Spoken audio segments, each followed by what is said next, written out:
Welcome to On Top of PR with Jason Mudd, presented by Review Maxer. Hello, welcome to On Top of PR. I'm your host, Jason Mudd with Axia Public Relations. Today, I'm joined by Michael Port of Heroic Public Speaking. Michael is an author and award-winning speaker, and I'm glad to have him on the podcast today. Michael, welcome. We're glad you're here. Thank you so much. Thank you for having me. So I first met you, Michael, and unofficially through your book, Book Yourself Solid. And as I mentioned to you before, I've used that book as kind of a training or a coaching platform to help people that I mentor in business or people that I'm coaching in their business to kind of help them grow and expand their business. And then you and I had the opportunity to meet at a Heroic Public Speaking event. And now I'm enrolled in your programs. Yeah. Well, I'm thrilled to get to work with you. And I love your haircut, by the way. It's fantastic. We're twins. That's right. Yeah. So, Michael, tell our audience just a little bit about yourself, more than I explained in my brief introduction. Sure. So I've written 9 books. You mentioned Book Yourself Solid. That was the first book that I wrote in 2005. My books have been on the New York Times bestseller list, Wall Street Journal bestseller list. The most recent books were Steal the Show. That came out in 2015. And then most recently was The Referable Speaker, just last year, in fact. I run the business with my wife, who is, of course, my better half, much more charming, no doubt about that, and definitely smarter. And we just love the work we do because we get to work with people to help them express themselves more fully. Because when you feel fully self-expressed, you generally feel more confident. You know, a lot of people are anxious around public speaking, and I get that. I get nervous myself, but anxiety and nerves are 2 different things. It's normal to be nervous. You know, you care about the job that you're about to do, so you want to do a good job, and so you get a little bit nervous. But anxiety is different. Anxiety can be debilitating. Right. And we want to make sure that we're not anxious before we get up to try to communicate a message, to try to get people to feel differently or think differently or act differently. And the 2 most effective ways to reduce anxiety are as follows. Number 1, make sure that you care more about the audience and the experience they have than about what you're going to get out of the experience. That's good. Yeah. And number 2, well, because when you self-obsess or when you focus on how you look, how you sound, what people think of you, that's generally when you produce more anxiety. So if you get out of that space and instead focus on the people you're there to serve, you tend to relax more because you're not as worried about getting approval. Instead, you're just focusing on results for the people that you serve. And number 2, be prepared. Because most people, especially executives, when they are asked to give a speech, you know, they'll maybe put some slides together. Maybe they'll walk through it in their head a few times, and then they figure, you know, I'll just use the slide deck as my notes, and you know, that should be fine. And then in between each slide, I'll just wing it because, you know, I'm an expert and I know what I'm doing, so that should be enough. But in fact, it's generally not enough. And the more prepared you are, the more relaxed you are because you know what you're going to do before you do it. That's the second most effective way to help reduce anxiety. That's good. You're right. They're always worried about public speaking, and they say that's one of the top fears that most people have. And, you know, I think if you're alive, you've got some jitters before you go on stage, but, you know, if you're well prepared, like you've described, and you know, it goes a lot better. Michael, I'm really curious to know, you know, one of the services that we offer is booking speaking gigs for our clients or the companies we work for and their executives. We find that actually right now is one of our fastest growing services. So I'd be curious to hear from you kind of, you know, in your mind, what does someone really need to start thinking about before they come to a PR agency like us and look to, you know, get engaged for speaking engagements, start booking engagements? What kind of training and what kind of thought should they put into their content first? Okay. So I love this question because it's a huge question and I could go 25 different directions with it. I think where I'll start is with an overview of the industry, meaning it's very important to understand how the meeting planner thinks. Because if you don't understand how the meeting planner thinks, you don't know where you fit in as a speaker. Right.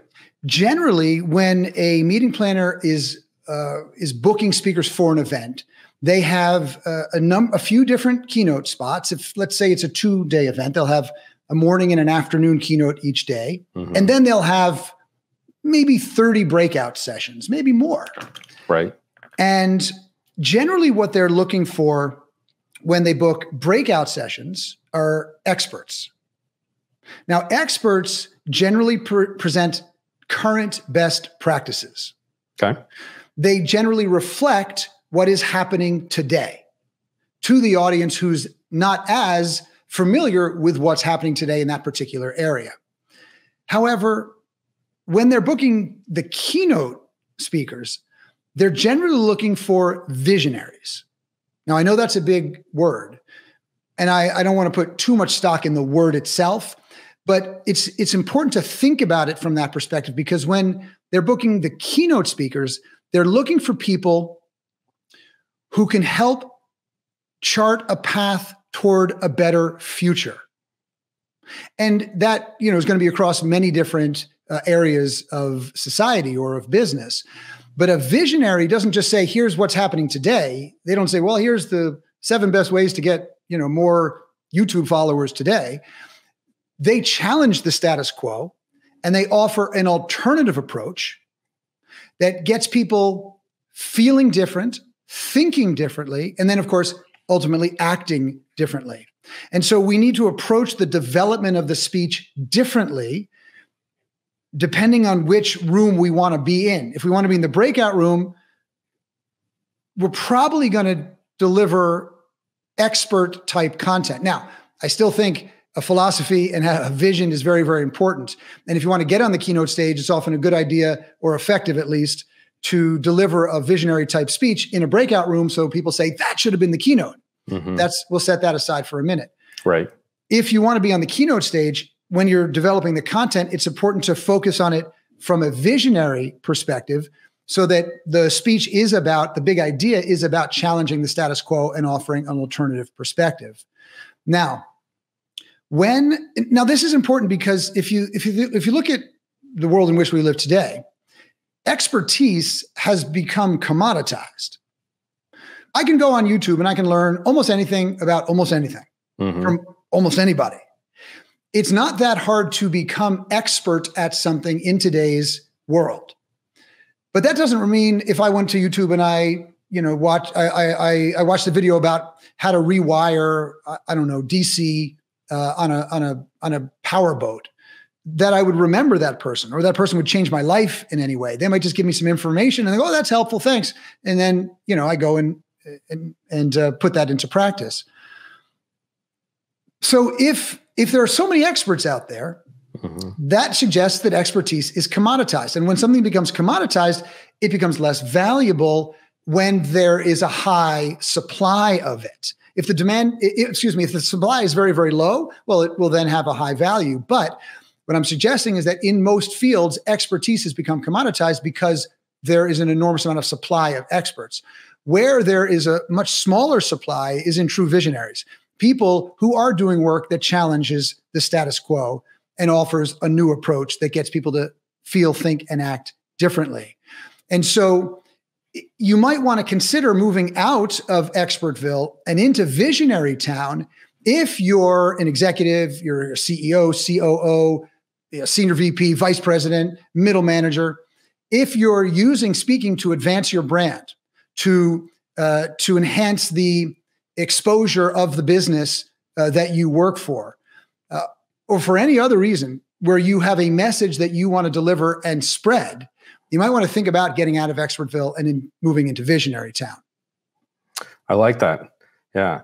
And now, what's interesting, Michael, is so many people think, oh, I want to speak at this conference. Oh, they only gave me a breakout session, right? And then they're like, well, maybe if I do a great job with this breakout, then they'll invite me to keynote. But you're exactly right. There's a limited number of slots for keynoting. And secondly, there's a platform or a topic that, would make more sense for a keynote than a breakout?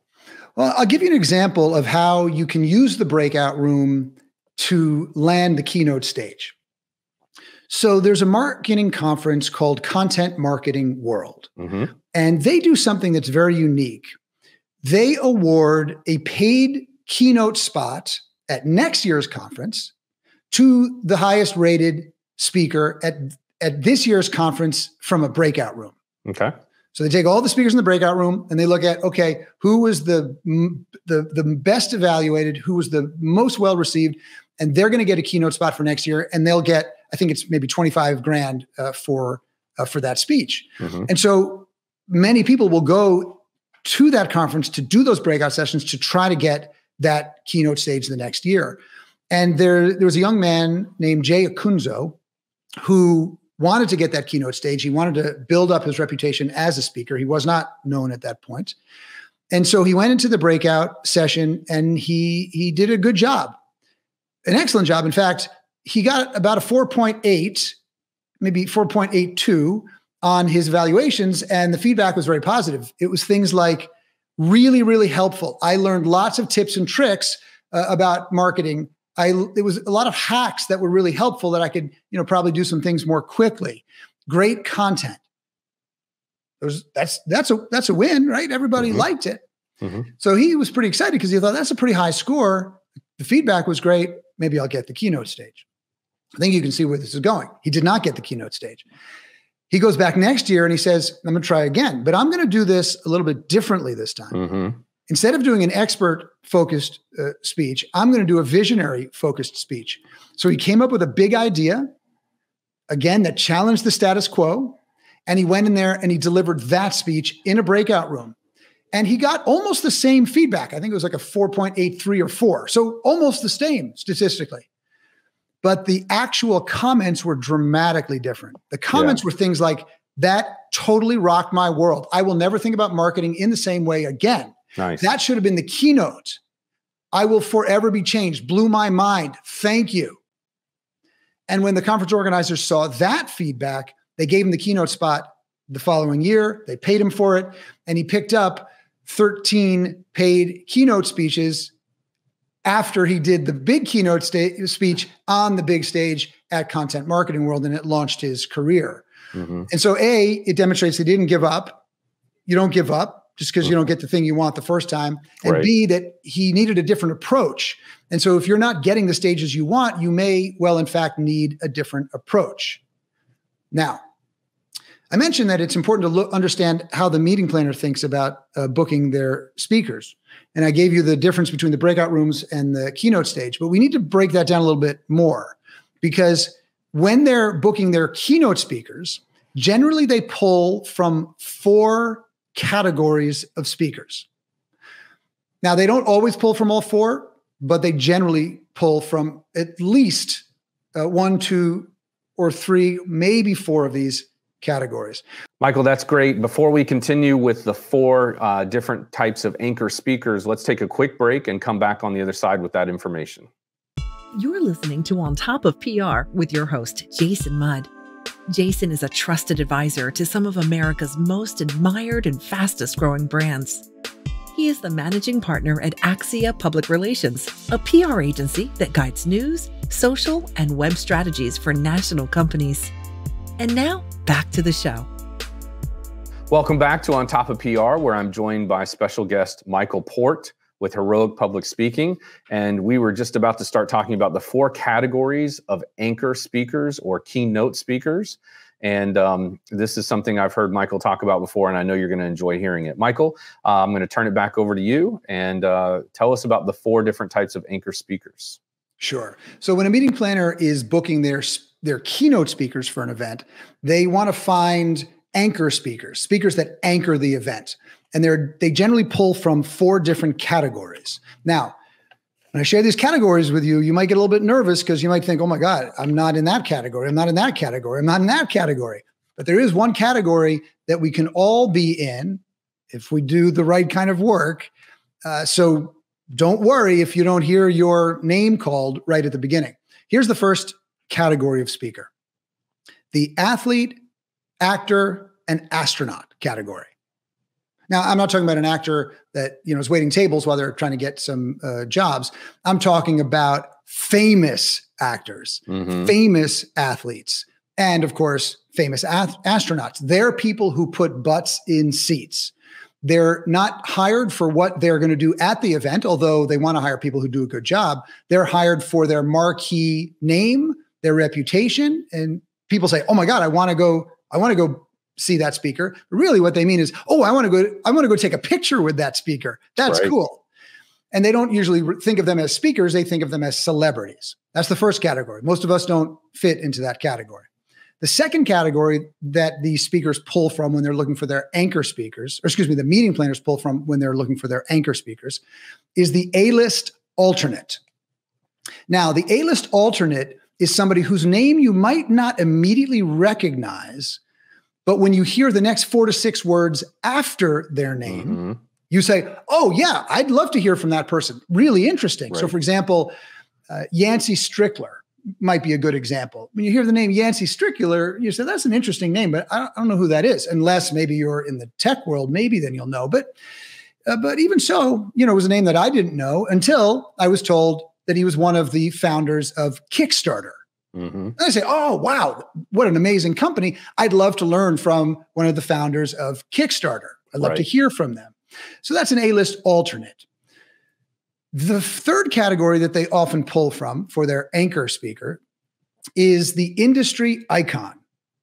Now, what's important to recognize about the industry icon is the industry icon doesn't always translate or transfer from one industry to another. For example, the CEO of Domino's Pizza might be an industry icon in the fast food business, but a wellness conference is probably not going to book him or her for their conference as a keynote speaker. They're not an industry icon in that industry. So they generally are relegated to their industries. And an industry icon who leaves their company, unless they had a massive, massive reputation, often has trouble getting gigs because they're no longer associated with the company that they were with. But if they're well known in the industry beyond the company that they are currently working for, or maybe they don't work anymore, then they're booked regularly as industry icons if they're relevant for that particular audience. Now, again, most of us don't fall into any of these first 3 categories,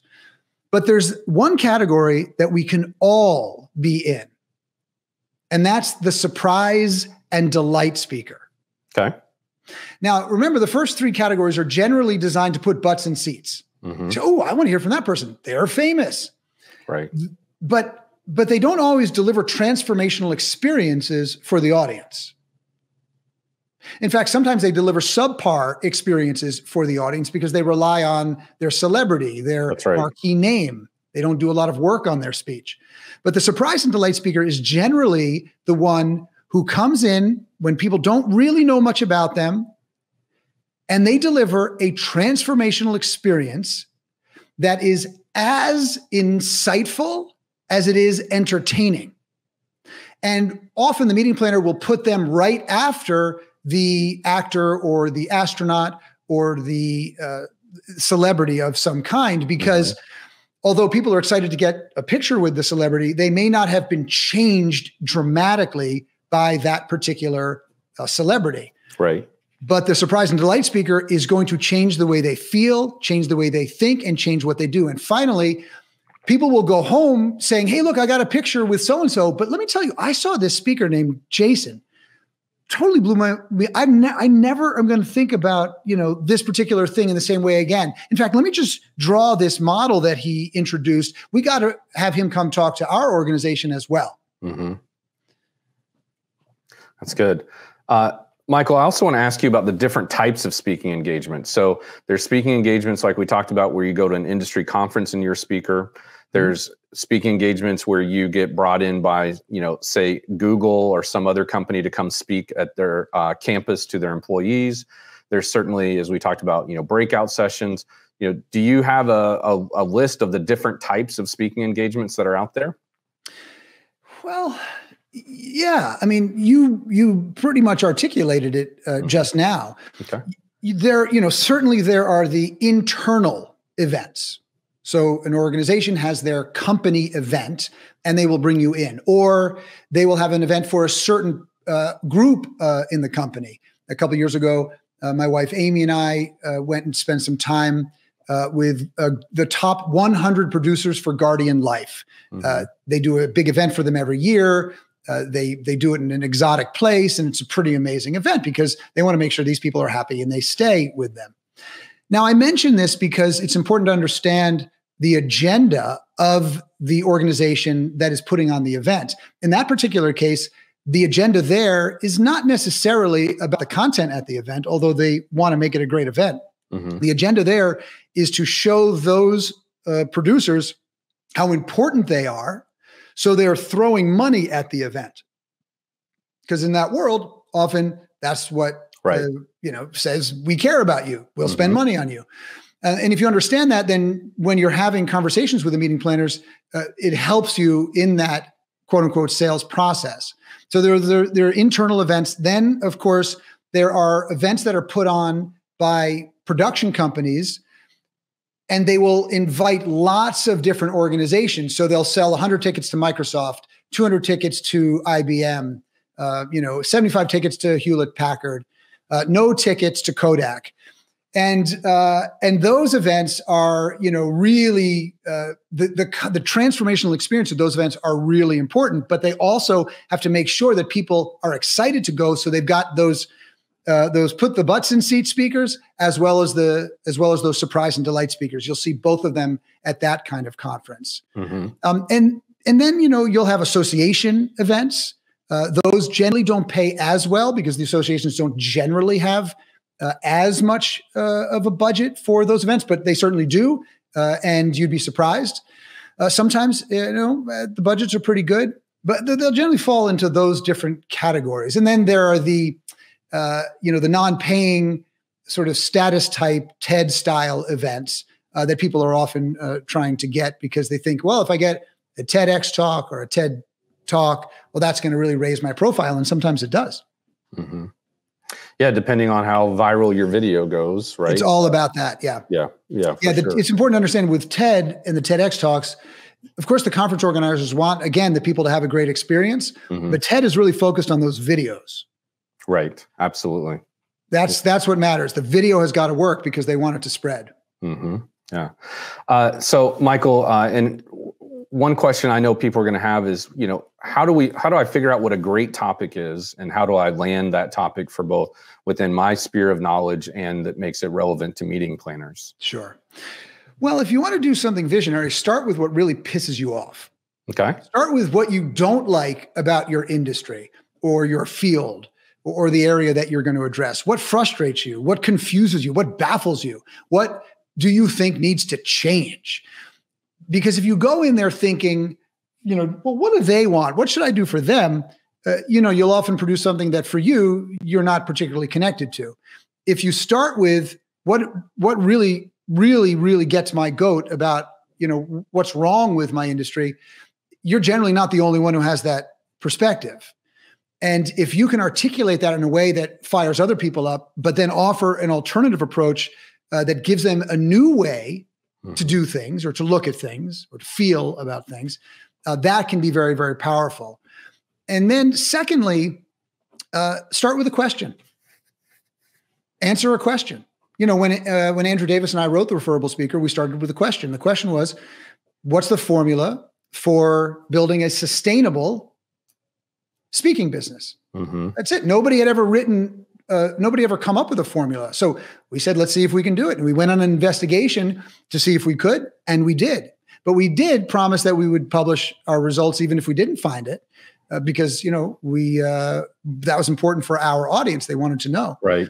And so you start with a question, and it's important to ask a question that Google can't answer. Right. Because if Google can answer the question, it sits squarely in Expertville. And I can go onto YouTube, or I can just type into Google. Of course, YouTube is also Google, and I can get the answer either in written form or video form or audio form. Right. But if you ask a question that sort of breaks Google and Google's like, I don't know what to answer there. They don't give you satisfactory answers, but it's a critically important question for the audience that you want to speak to. Mm-hmm. Then you've really got something. Then you're starting to, uncover a big idea and an alternative approach that may be really quite provocative and exciting and relevant for the people in the audience. Good. Michael, tell our audience just kind of a little bit about what Heroic Public Speaking is and what you guys do there. Yeah, sure. So at Heroic Public Speaking, we work with a few different types of speakers. We work with professional keynote speakers, some of the biggest names on the circuit. We work with a lot of those celebrities too to help them get better. But we also work with people who are new to professional speaking, and that's the next step in their journey. Sometimes they're leaving their corporate job and they want to take all their experience and bring it onto the stage. But we also work with a lot of executives because so many executives need to pitch better, present better, and are often out there on the keynote circuit or in the breakout rooms advancing their brand identity, both personally and for the company that they work for. We also do work with people who are on a mission to change the world in some way. They don't have a business case for what they're doing. They have an ethical or a moral case for what they're doing. And that's really exciting as well.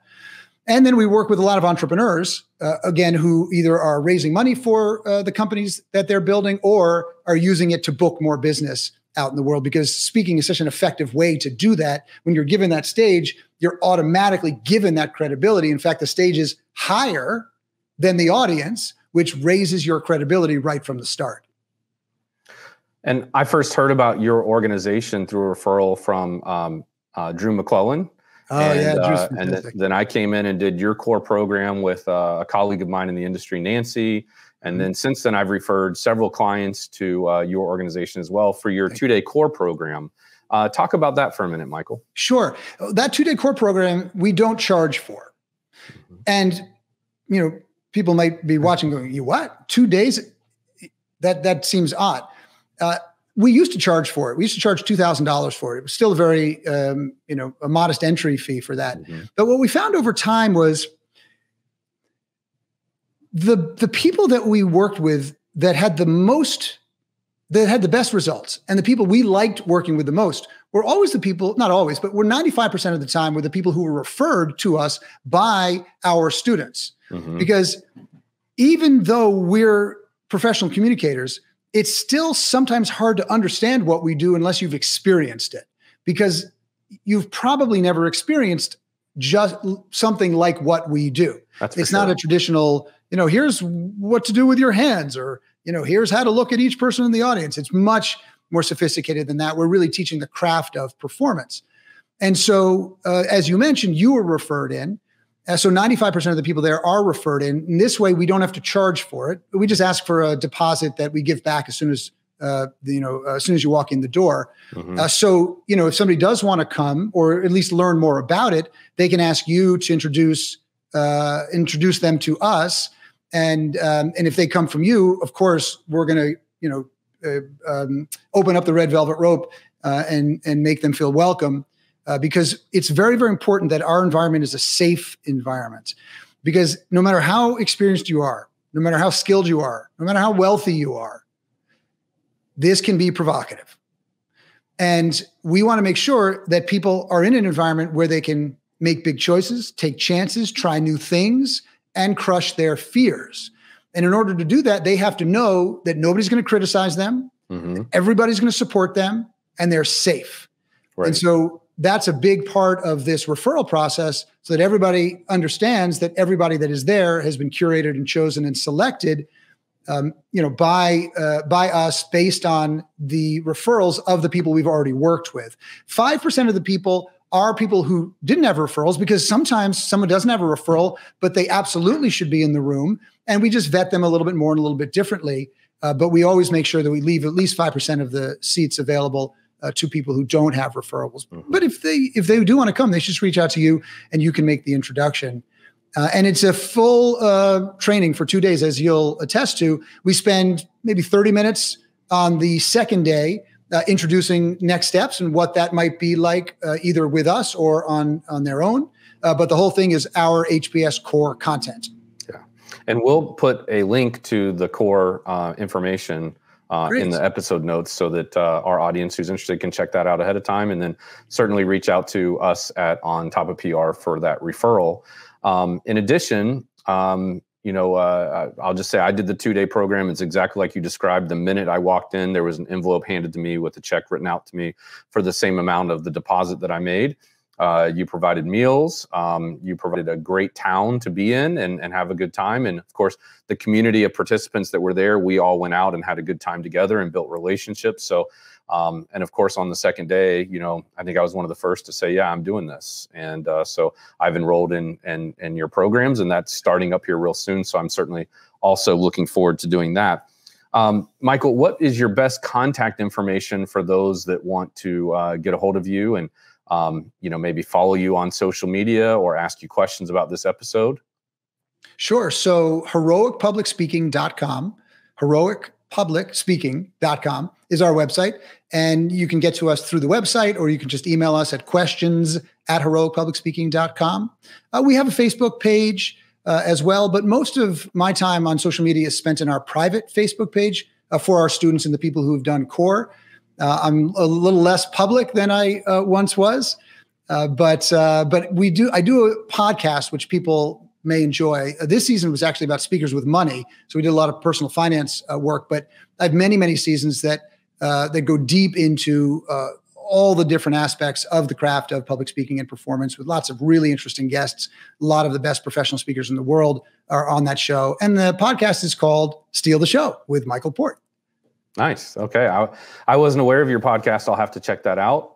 We will put a link to that podcast as well as all of your books in our episode notes also, so that people can capture all of that content from you. Michael, it's been a pleasure having you here. I think I see you again in person in September or something like that. Mm-hmm. And, I'm really looking forward to that. Thank you for sharing your smarts with our audience. And with that, this has been a great episode, and I appreciate it. Oh, my pleasure. Thanks for having me. My pleasure. Thank you. All right. So with that, this is another episode of On Top of PR. Thank you for tuning in. It's our job here to help you stay on top of PR. In this episode, we were endeavoring to help you understand a little bit more about what goes on in getting booked to be a public speaker, what goes on when you attend these conferences, and why they make the selections of what people they put on stage for the keynote and put in the breakout rooms. I hope you enjoyed this episode, and you'll take a moment to share it with a colleague who you think would also benefit from it. Other than that, thank you for tuning in. Be well. This has been On Top of PR with Jason Mudd, presented by ReviewMaxer. Be sure to subscribe so you don't miss an episode, and check out past shows at ontopofpr.com.